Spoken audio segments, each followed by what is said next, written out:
Assalamualaikum warahmatullahi wabarakatuh. Salam sejahtera untuk kita semua. Yang terhormat kepada Ibu Evi selaku guru pembimbing mata pelajaran ekonomi.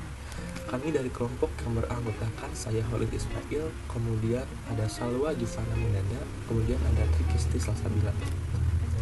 Kami akan menjelaskan tentang kerjasama ekonomi internasional. Apa sih pengertian kerjasama ekonomi internasional? Kerjasama ekonomi internasional adalah kerjasama yang menunjukkan hubungan antar negara dalam bidang ekonomi dengan dasar kepentingan untuk dapat meningkatkan kesejahteraan ekonomi, pertumbuhan ekonomi, dan meningkatkan struktur kegiatan ekonomi nasional. Kerjasama internasional dalam bidang ekonomi mempunyai tujuan serta manfaat. Tujuannya apa saja? Yang pertama itu meningkatkan perekonomian negara, kemudian memperbaiki taraf hidup bangsa, kemudian mengisi kekurangan dan kebutuhan antar negara karena setiap negara memiliki sumber daya yang berbeda, jadi saling melengkapi. Kemudian yang keempat, mempererat persahabatan antar negara, kemudian memelihara ketertiban dan perdamaian dunia, dan yang terakhir yaitu mencegah berlakunya peraturan yang menghambat. Selain itu, ada pula manfaat dari kerjasama ekonomi internasional. Yang pertama, meningkatkan keuangan negara. Yang kedua, meningkatkan investasi. Yang ketiga, itu membantu meningkatkan daya saing ekonomi. Yang keempat, menambah devisa negara. Yang kelima, memperkuat posisi perdagangan. Dan yang terakhir, mendorong transfer teknologi. Kemudian ada juga faktor-faktor penyebab kerjasama ekonomi internasional. Yang pertama yaitu perbedaan sumber daya alam. Mengapa? Karena di setiap negara memiliki geografis yang berbeda-beda, iklim yang berbeda-beda. Kemudian ada juga perbedaan faktor produksi. Kemudian ada penguasaan ilmu pengetahuan dan teknologi, di mana Indonesia sendiri masih dalam negara berkembang. Kemudian yang keempat ada penghematan biaya produksi. Yang kelima ada kondisi ekonomi yang berbeda. Yang keenam ada perbedaan iklim. Yang ketujuh keinginan membuka kerjasama dengan negara lain. Yang kedelapan perbedaan ideologi. Dan yang kesembilan globalisasi ekonomi. Selain itu ada bentuk-bentuk penyebab kerjasama ekonomi internasional. Ada 4. Yang pertama itu yaitu kerjasama ekonomi bilateral. Kerjasama ekonomi yang mengikat antara dua negara, yaitu untuk mengatur komoditas atau barang yang diperdagangkan, kemudian sistem pembayaran yang digunakan, serta volume dan nilai perdagangan yang disepakati, dan ekspor dan impor barang. Kemudian ada kerjasama ekonomi regional. Apa sih kerjasama ekonomi regional itu? Yaitu kerjasama ekonomi di antara beberapa negara yang berada di satu kawasan, misal di dalam satu kawasan Asia Tenggara. Yang ketiga ada kerjasama ekonomi multilateral. Kerjasama ekonomi multilateral merupakan kerjasama yang mengikat antara beberapa negara dengan suatu politik atau kebijaksanaan yang bersifat internasional. Kebijaksanaan yang bersifat internasional itu bertujuan untuk membebaskan perekonomian internasional dari pembatasan-pembatasan. Yang keempat, ada kerjasama ekonomi antarregional. Kerjasama ekonomi antarregional merupakan kerjasama ekonomi yang dilakukan antara dua kelompok kerjasama ekonomi regional.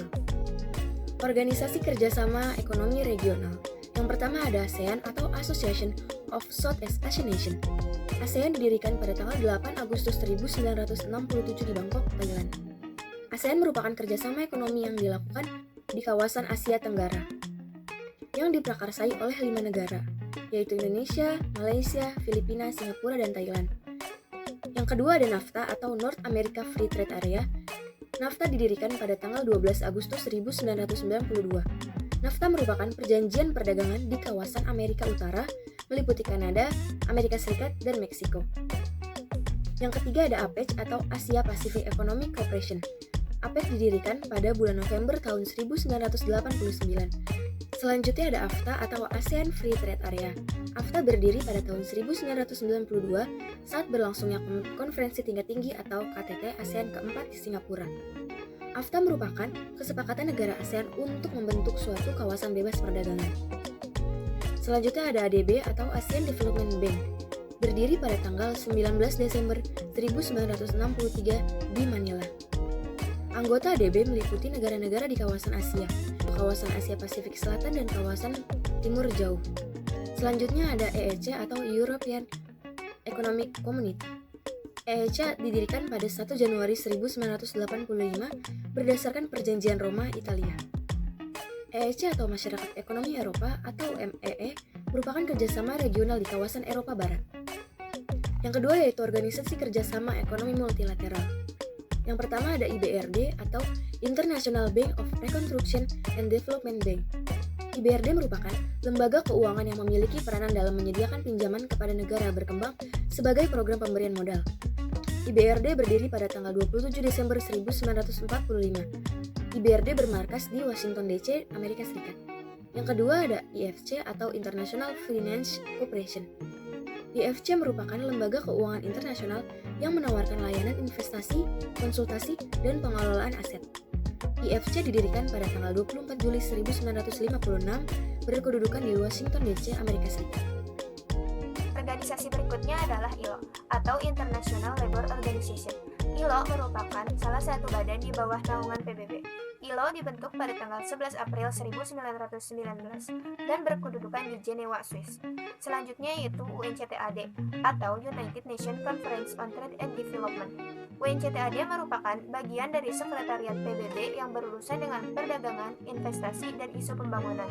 UNCTAD didirikan pada tanggal 26 Desember 1964 dan berkedudukan di Jenewa, Swiss. Berikutnya yaitu UNDP atau United Nations Development Program. UNDP merupakan jaringan pembangunan global PBB. UNDP didirikan pada tahun 1965 dan berkedudukan di New York, Amerika Serikat. Selanjutnya adalah UNIDO atau United Nations Industrial Development Organization. UNIDO merupakan badan khusus PBB yang didirikan untuk mempromosikan dan mempercepat perkembangan industrial di negara berkembang. UNIDO didirikan pada tanggal 24 Juli 1967 dan berkedudukan di Wina, Austria. Selanjutnya yaitu ECOSOC atau Economic and Social Council.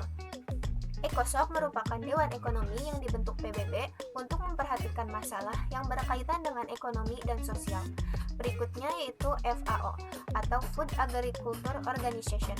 FAO adalah bentuk kerjasama bidang pangan dan pertanian yang bertujuan untuk memajukan kualitas dan kuantitas produksi bahan makanan dan hasil pertanian di dunia. FAO didirikan pada tanggal 16 Oktober 1945 dan berkedudukan di Roma, Italia. Organisasi selanjutnya ada IMF atau International Monetary Fund. IMF merupakan badan organisasi keuangan nasional yang didirikan pada tanggal 27 September 1945 dan berkedudukan di Washington DC, Amerika Serikat. Selanjutnya yaitu WTO atau World Trade Organization. WTO dibentuk pada tahun 1994. WTO merupakan organisasi internasional yang mengatur perdagangan antara negara-negara di dunia serta mempromosikan liberalisasi perdagangan. Selanjutnya ada OPEC atau Organization of Petroleum Exporting Countries. OPEC didirikan pada tanggal 14 September 1960 di Baghdad, Irak. OPEC merupakan organisasi negara-negara pengekspor minyak bumi. Selanjutnya adalah IDB atau Islamic Development Bank.